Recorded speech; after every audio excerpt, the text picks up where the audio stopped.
रोशनी इसकी अंधेरों को मिटा देती है। जिंदगी अपनी ये गैरों पे लुटा देती है। इसका मकसद तो है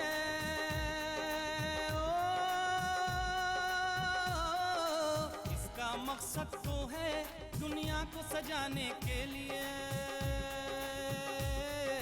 शम्मा जलती है पिघलती है ज़माने के लिए। शम्मा जलती है पिघलती है ज़माने के लिए। शम्मा जलती है, शम्मा जलती है।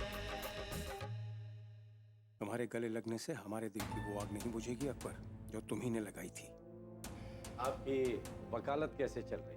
भाई सरकारी वकील हूँ, नौकरी बजा रहा हूँ, घर को अदालत मतलब।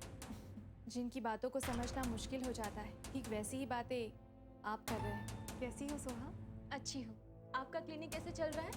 क्यों ना शमा का निकाह मेरे आदिल के साथ करवा दिया जाए। लगता है नाश्ते में मिर्ची कुछ आज ज्यादा ही खा ली। तुम चुप रहो जी।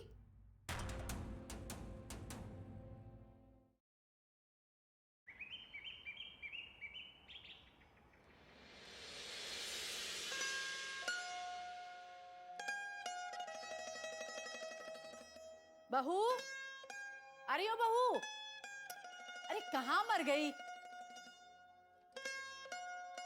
जी अम्मी जान। अरे भाई जाइए, हम सबके लिए पानी लेकर आइए। अब ये भी हमें बताना पड़ेगा क्या? जी अभी लाई अम्मी जान। अब ये भी कहने की बात है? अरे जाओ भाई। ना जाने कैसी बहू गले पड़ गई है। मेरी तो मती मारी गई थी जो ऐसी बहू अपने बेटे के पल्ले बांधती मैंने। जाने भी दूं ना? अरे भाई कैसे जाने दो? अब छोड़िए भी बेगम, आते ही इस मसले को लेकर बैठ गई हैं आप। अरे भाई सोहा, बेटा तुम्हारी अल्तमश से बात हुई ना? क्या कह रहा था वो? उसने तो मुझसे ठीक से बात भी नहीं की। क्या? न जाने उसके दिल में क्या है। मैं फोन भी करती हूँ तो बात करना पसंद नहीं करता। न जाने अपने आप को क्या समझता है। सोहा, तुम्हारी तहजीब तुम्हें अपनी जबान पर लानी पड़ेगी। इस घर का किसके साथ क्या रिश्ता है उसका हमेशा तुम्हें ध्यान रखना पड़ेगा और उसी तरह उनके साथ पेश आना होगा। जी, मैं इस बात का ख्याल रखूंगी। बेगम, सोहा की सच्चाई क्या है ये आपकी बहू सारा तक कभी नहीं पहुंचनी चाहिए। उसकी असलियत क्या है और वो यहाँ किस मकसद से आई है उसे कभी पता नहीं चलना चाहिए। राज दो लोगों के बीच रहे तो ही राज रहता है, तीसरे तक पहुंच जाए तो राज खुलने में देर नहीं लगती। और बेटा तुम फिक्र मत करो बेटा, चाहे जो कुछ भी हो जाए उस घर की बहू बनकर तुम ही जाओगी। लेकिन ये होगा कैसे? आपको मालूम है, मुझे अल्तमश बता रहा था कि वो किसी और से मोहब्बत करता है। क्या? किससे मोहब्बत करता है? भाई अल्तमश ने अगर अपनी जुबान से ये बात कबूल की तो जाहिर सी बात है किसी ना किसी से तो मोहब्बत करता ही होगा वो।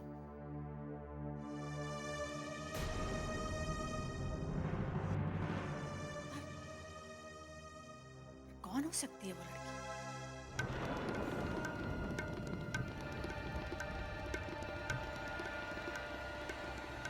मुझे फक्र है शमा कि तुमने जो कहा था वो कर दिखाया कि एक ना एक दिन तुम इस खानदान को मिला के रहोगे।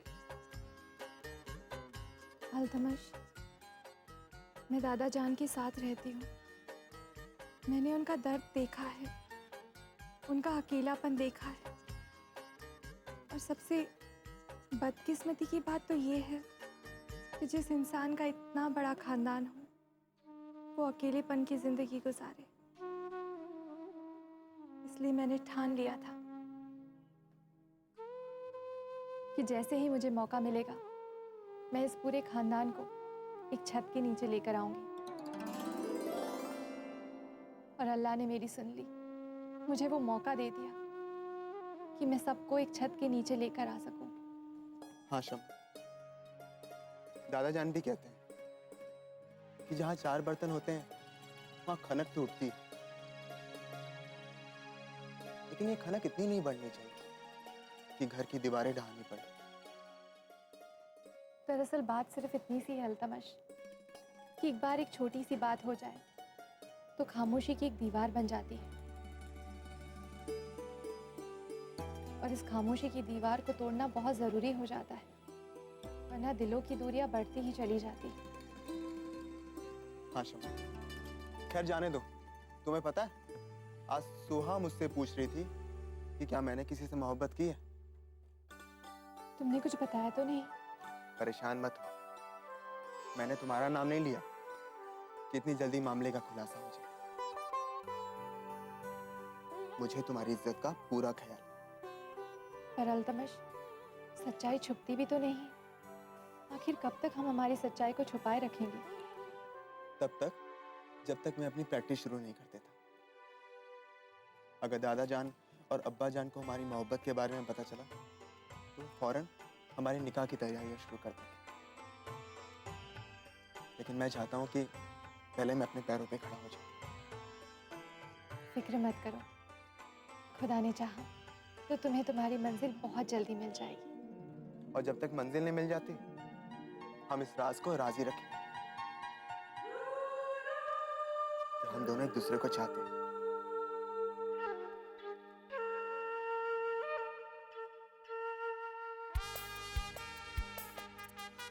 क्षमा जलती है, पिघलती है जमाने के लिए।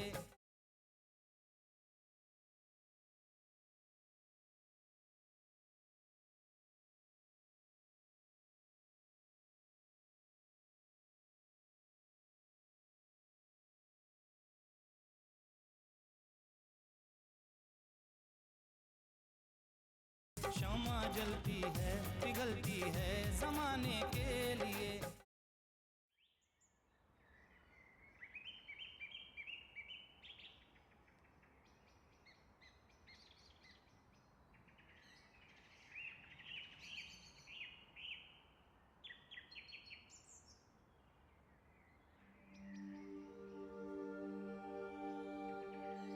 क्या बात है अल्तमश, किस सोच में खोए हो? तुम्हें पता है शमा, घर में कब कौन सी बात शुरू हो जाए ये समझ पाना मुश्किल है। आज अचानक ही फुप्पी जान ने तुम्हारे रिश्ते की बात छेड़ दी थी।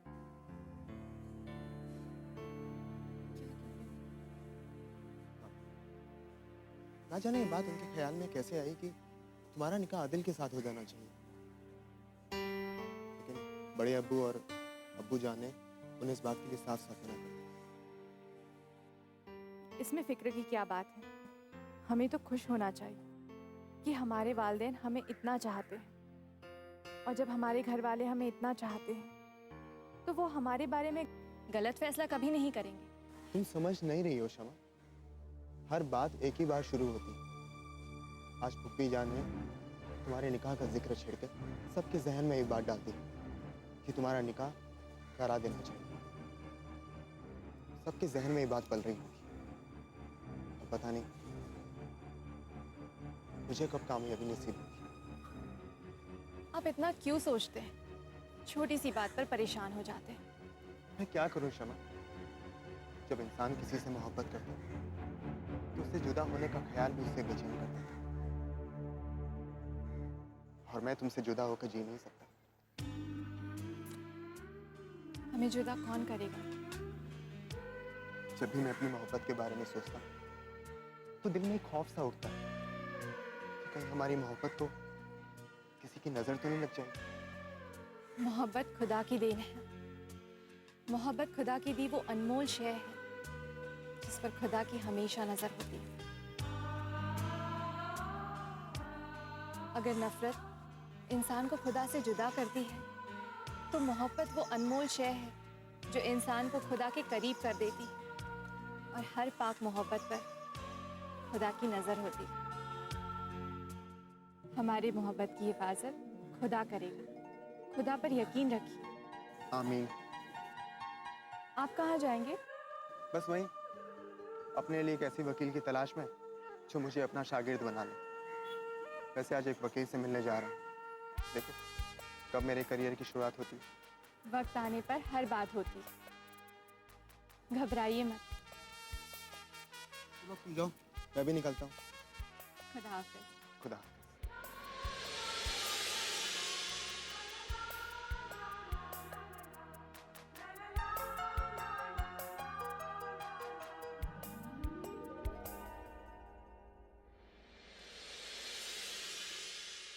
या खुदा, इस घर की खुशियों को सलामत रख, अपनी इनायत से नवाज। शमा, जिसे इस घर की खुशी से ज्यादा कुछ भी अजीज नहीं है, उसे जमाने की हर खुशी दिलाती, उसकी खुशियां उसकी झोली में डालती, उसकी मुस्कुराहटों को कभी किसी की नजर ना लगी, हरदम वो इसी तरह हंसती खेलती रहे। मेरी दुआएं कबूल कर मेरे मौला। आमीन।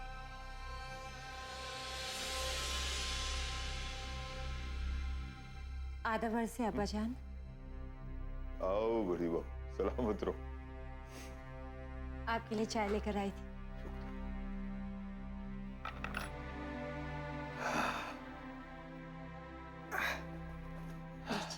क्या बिस्कुट नहीं खिलाओगी? जी जरूर। फिर से शुक्रिया।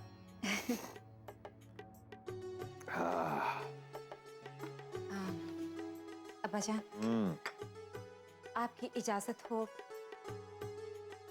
तो आपसे एक बात पूछें? हाँ कहो कहो। आपकी दुआओं में भी हर दम क्षमा का ही नाम होता है।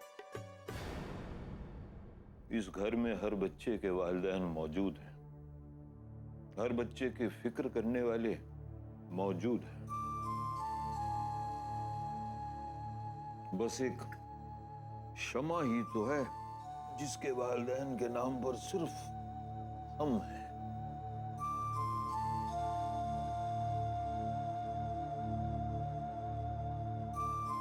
उसके पैदा हो जाने के बाद घर के हालात कुछ इस कदर बिगड़े कि उसकी मां ने उसका साथ छोड़ा। उसी गम में एक हादसे में उसके वालिद का इंतकाल भी हो गया। उस फूल सी बच्ची को मैंने ही पाला पोसा। और हमारी शमा है भी तो कुछ ऐसी, उसे अपनी खुशी से ज्यादा दूसरों की खुशी की ज्यादा चिंता है। जी हाँ अब्बा जान, ये हमें मालूम है। मैं जानता हूं कि इस घर में हर शख्स शमा से मोहब्बत करता है, लेकिन जब ये मोहब्बत हक में बदल जाती है तो कई बार बात उलझ जाती है। मुझे शमा की खुशी से ज्यादा कुछ भी नहीं चाहिए। तुम्हें मालूम है कि आज फरहत ने ये बात हमारे सामने रखी थी कि शमा का निकाह उनके बेटे आदिल के साथ किया जाए। अब सब लोग जानते हैं कि शमा के सामने आदिल कुछ भी नहीं है, लेकिन फरहत समझती है कि उनका भी हक है शमा की। अब ये रही हक की बात, लेकिन कहीं इसकी वजह से हम शमा की खुशियों के साथ समझौता ना कर बैठे। इसलिए मैं हमेशा यही दुआ करता हूं कि या खुदा, तू ही शमा की खुशियों की हिफाजत कर। जी अब्बा जान, आप ठीक कह रहे हैं। लेकिन शमा को लेकर जो भी फैसला होगा आप ही को करना होगा, और आपके फैसले को कोई टाल नहीं सकता। बहू, हम अपना कोई भी फैसला बच्चों पर लादना नहीं चाहते। हमने अपने बच्चों को जीने की पूरी आजादी दी है और उन्होंने हमेशा हमारी इस बात को कायम रखा है। तो हम अपने बच्चों और उनकी खुशियों के साथ समझौता नहीं करेंगे। किस समझौते की बात हो रही है? आओ शमा आओ, तुम तो क्लिनिक गई थी। जी हाँ दादा जान, एक मरीज की तबीयत अचानक से बिगड़ गई थी, इसलिए हम सुबह ही चले गए। आपसे इजाजत लेने का भी वक्त नहीं मिला। नेक काम के लिए कभी इजाजत लेने की जरूरत नहीं होती। पता है दादा जान, कल हसन अली चाचा जान क्लिनिक आए थे। वो ये जानकर बहुत खुश हुए कि हमारा खानदान फिर से एक हो गया है। ओह, हसन अली? हाँ, और उन्होंने ये भी कहा है कि वो आपसे मिलने जरूर आएंगे। चलो शमा, मैं तुम्हारे लिए नाश्ता लगाती हूँ। तुमने अभी तक नाश्ता भी नहीं किया। शुक्रिया चाची जान, चलिए। चलो। हाय, इसकी खुशियां हमेशा बरकरार रहे।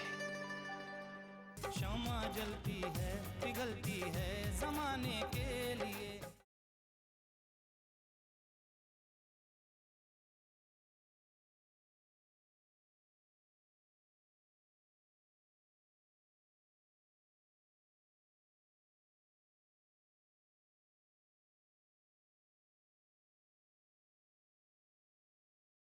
शमा जलती है पिघलती है जमाने के लिए। अब्बा हुजूर, गुस्ताखी के लिए माफी चाहता हूँ। वो फरहत की जुबान कभी भी कुछ भी उगलती रहती है। जब आप लोग उसकी जुबान पर लगाम नहीं लगा सके तो मेरी क्या मजाल कि मैं लगाम लगा सकूं। ठीक कहते हो मियां, लेकिन सवाल यह है कि उनके जहन में ये बात आई थी और हमें उनकी इस बात से कोई गिला नहीं। हमारी शमा है ही ऐसी कि हर कोई उसे अपना बनाना चाहेगा। हाँ, ये बात तो है अब्बा हुजूर। किबला, शमा के बगैर तो रोशनी का तसव्वुर भी मुमकिन नहीं है। वाह वाह वाह। आइए आइए, अस्सलाम वालेकुम। वालेकुम अस्सलाम। वाह वाह वाह, वालेकुम अस्सलाम। खुशामदीद खुशामदीद। अस्सलाम वालेकुम। अब्बा हुजूर, आप आपस में बातचीत कीजिए, मैं चाय नाश्ता भिजवाता हूँ। शुक्रिया शुक्रिया। आइए आइए आइए, तशरीफ रखिए। वाह वाह वाह, माशाल्लाह, क्या सेहत है आपकी। आपके चेहरे की यही मुस्कुराहट देखने के लिए तो हाजिर हुआ था। वो लड़की शम्मा कह रही थी कि आपका खानदान फिर से मिलके एक हो गया है। माशाल्लाह, बड़ी मसरत हुई सुन के। खुदा की नजर है, खुदा की नजर है। अच्छा ये बताइए कि घर में सब खैरियत तो है?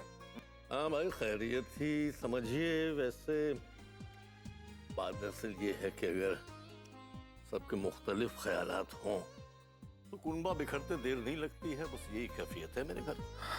आप क्या कह रहे हैं? आपके तो दो ही बेटे हैं। जी हाँ, नासिर है और आबिद। आबिद की तो जहनियत माशाल्लाह ठीक है, मेरा सारा बिजनेस संभाल रहा है। नासिर की आदतें बहुत खराब हो चुकी हैं। समझाने बुझाने का कोई असर होता नहीं है। दोनों के रास्ते अलग हो गए हैं। वो तो एक तरह से उसने तो अलगाव ही कर लिया है। अब तो यही सोचता हूँ भाई कि जाने का अल्लाह का बुलावा आ जाए तो जाने से पहले मैं वसीयत कर जाऊं। बस यही पसुपेश है कि कहीं दो बेटों में से किसी के साथ नाइंसाफी।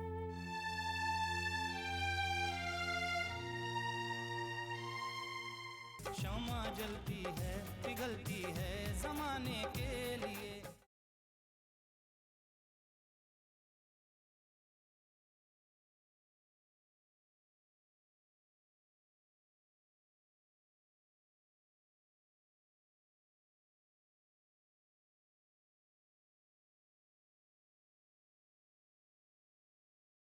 क्षमा जलती है पिघलती है जमाने के लिए। अबूजान, मेरे रेडीमेड गारमेंट्स के बिजनेस में अगर कोई मेरे सामने खड़ा है तो वो असगर चचा जानी है। वो भी रेडीमेड गारमेंट्स की फैक्ट्री चलाते हैं और मैं भी। उनकी वजह से मेरे हाथ से मेरे ग्राहक ना निकल जाए, इसलिए मैं रेट भी नहीं बढ़ा पा रहा हूं। मैं तो यही चाहूंगा कि रिश्ते अपनी जगह और बिजनेस अपनी जगह। और मुझे खुशी तभी होगी जब तुम असगर को बिजनेस में शिकस्त दोगे। वो तो ठीक है अबूजान, लेकिन उन्होंने मार्केट में अपनी जगह बना रखी है और मुझे मार्केट में अपनी जगह बनानी है अभी।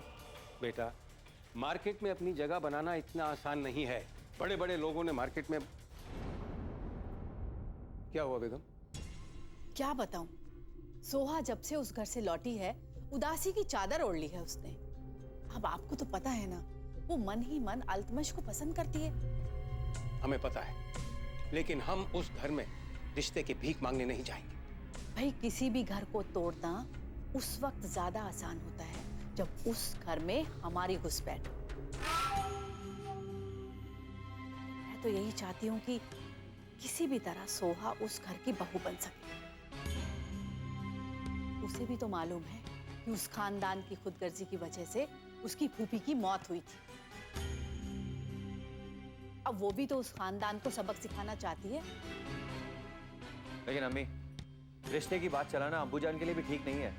भाई, हम बात नहीं चलाएंगे कैफ, मगर हम उन्हें मजबूर कर सकते हैं कि वो हमारे सामने आकर झुके और रिश्ते की बात चलाए। क्या कह रही हैं बेगम? हम उन्हें रिश्ते के लिए मजबूर कैसे कर सकते हैं? आपने बताया था ना कि चचा जान ने आपसे कहा है कि आप अल्तमश को अपना शागिर्द बना ले, अपना असिस्टेंट बनाकर अपने पास रख ले। हाँ, और हमने उसी वक्त इस बात से इनकार कर दिया था। क्या अल्तमश को दामाद बनाने की शर्त पर भी आप उसे अपना शागिर्द नहीं बनाएंगे?